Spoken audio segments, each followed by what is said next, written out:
วิธีการลงทะเบียนและแนะนำคนอื่นลงทะเบียนปฏิบัติดังนี้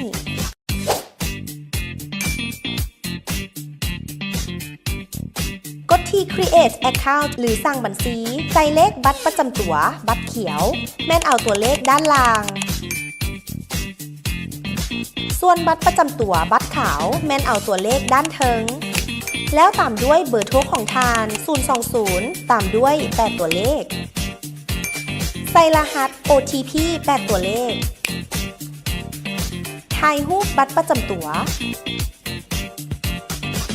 กวดคืนชื่อและนามสกุลวันเดือนปีเกิดเพศวันออกบัตรตาเบิ่งที่กล้องแล้วหันหน้าขึ้นซ่าหันหน้าไปด้านซ้ายซ่าหันหน้าไปด้านขวาซ่าหันหน้าลงลุ่มซ่าใส่รหัสของทาน8ตัวเลขตัวอย่างรหัสทานใส่ตัวหนังสือเป็นภาษาอังกฤษตัวน้อยตัวใหญ่สระพิเศษและตัวเลขใส่รหัสแนะนำใส่รหัส OTP 8ตัวเลข